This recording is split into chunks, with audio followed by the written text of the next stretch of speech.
Good afternoon everyone. पिछली video में दोस्तों हमने लॉ ऑफ पैरेललोग्राम के बारे में बात की थी, ठीक है, और उस कंसेप्ट के ऊपर एक एग्जांपल भी हमने सॉल्व किया था। आज के इस वीडियो में दोस्तों हम लोग एक और एग्जांपल उस कंसेप्ट के ऊपर सॉल्व करेंगे। तो पेज नंबर देखिए दोस्तों 20 के ऊपर, पेज नंबर 20 के ऊपर एग्जाम्पल नंबर 2.3 इसको हम यहाँ पर सॉल्व करेंगे। तो सबसे पहले तो एग्जाम्पल रीड करिए दोस्तों।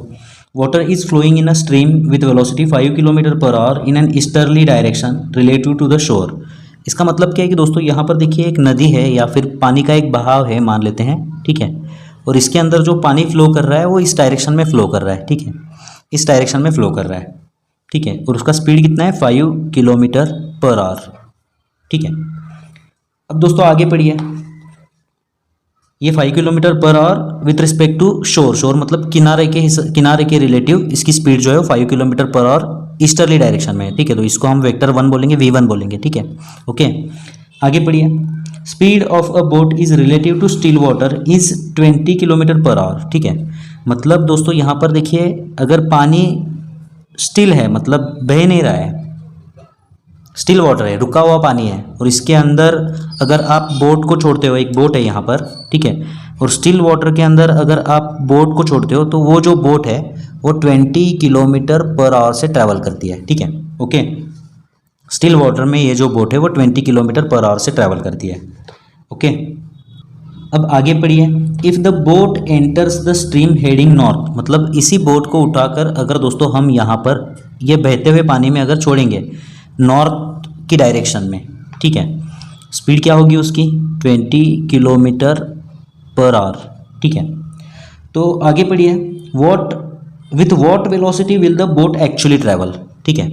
तो जब पानी रुका हुआ था तो ये 20 किलोमीटर पर आवर से ट्रैवल कर रही थी, लेकिन जब पानी बह रहा है दोस्तों तो ये जो बोट है ऊपर जाना चाहती है, लेकिन पानी जो है उस बोट को इस डायरेक्शन में बहाना चाहता है, ओके। तो एक्चुअली बोट जो है वो इस डायरेक्शन में चली जाएगी, ठीक है।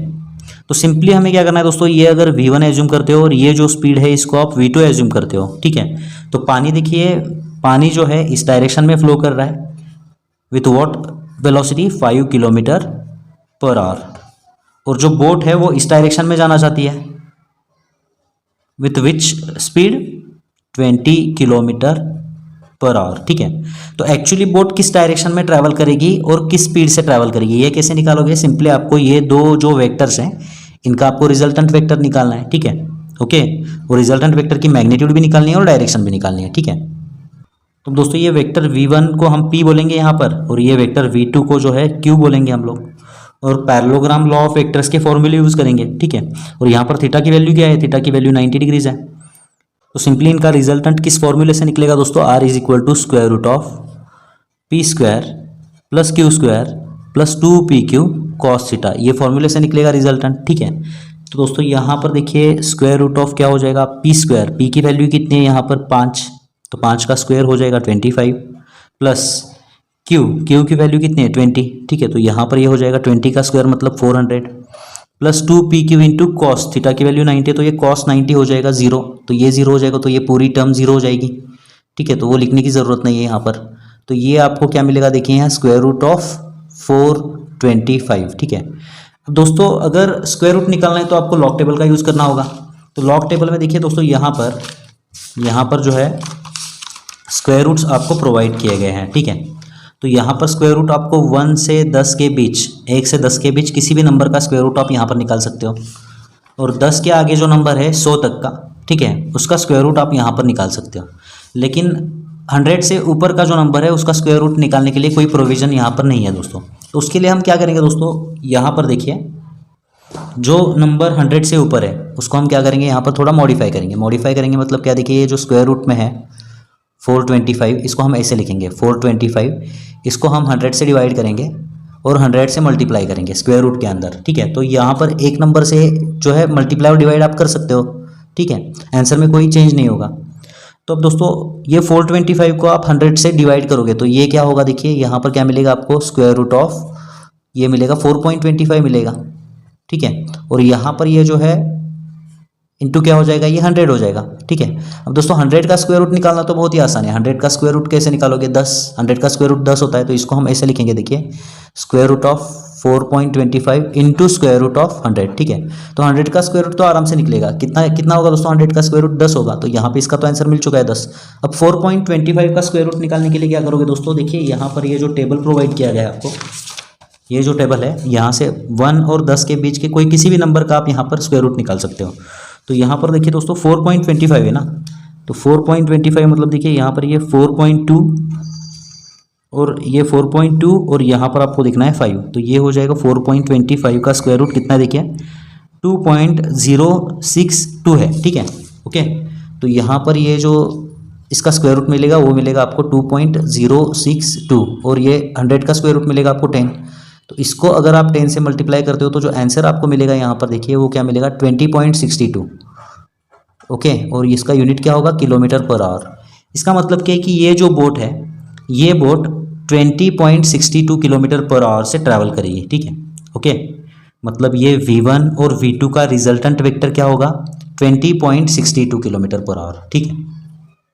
तो यहाँ पे दोस्तों हमें ये रिजल्टेंट वेक्टर, ये जो बोट है उसकी स्पीड हमें मिल चुकी है, एग्जैक्ट स्पीड क्या होगी, 20.62 किलोमीटर पर आवर।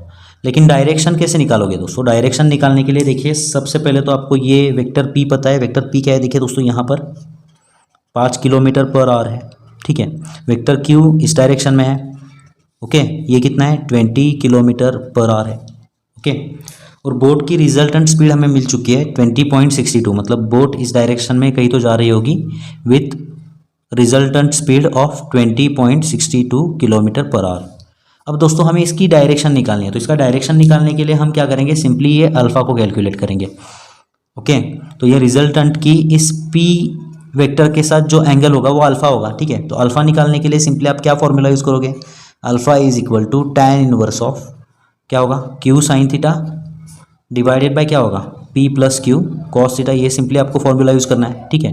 तो यहाँ पर दोस्तों देखिए tan inverse of Q sine theta, sine 90 हो जाएगा, थीटा 90 है ना, साइन 90 हो जाएगा 1, और Q की वैल्यू कितनी है, Q की वैल्यू है 20, तो यहाँ पर ऊपर आ जाएगा 20 डिवाइडेड बाय P की वैल्यू कितनी है 5 plus Q cos theta, cos 90 हो जाएगा 0, तो यहाँ पर ये 0 हो जाएगा, तो ये पूरी टर्म 0 हो जाएगी, ठीक है। तो 20 डिवाइडेड बाय 5 कितना होगा 4, तो आपको सिंपली दोस्तों यहाँ पर अल्फा जो है वो tan इनवर्स ऑफ 4 मिलेगा, मतलब tan इनवर्स ऑफ 4 आपको पता करना है।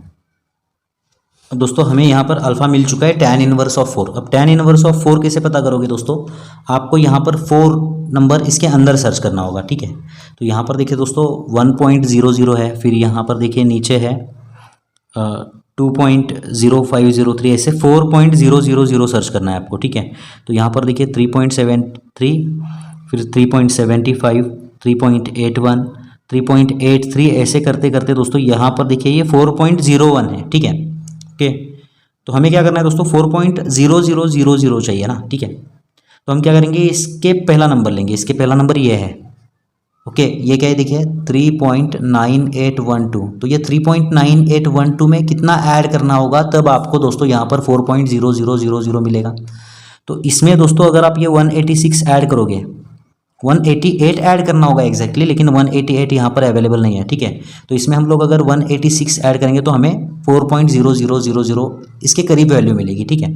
ओके, तो अब दोस्तों क्या करना है, सिंपली आपको यहाँ पर डिग्री सर्च करना है, ये 75 डिग्रीज़ है और इसके रिलेटेड मिनट्स कितने हैं, यहाँ पर देखिए इसके रिलेटेड मिनट्स कितने हैं, इसके रिलेटेड जो मिनट्स हैं वो 54 मिनट्स है। तो आंसर हमें यहाँ पर लगभग मिल चुका है, क्या है आंसर 75 डिग्रीज़ और यहाँ पर दोस्तों ये 54 मिनट्स।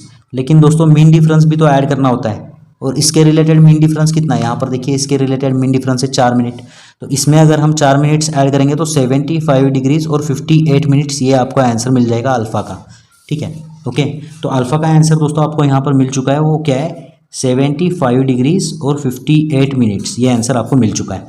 इसका मतलब क्या है कि दोस्तों ये जो बोट है, ये जो बोट ट्रैवल करेगी वो हॉरिजॉन्टल से 75 डिग्रीज़ और 58 मिनट्स इस डायरेक्शन में ट्रैवल करेगी, ठीक है।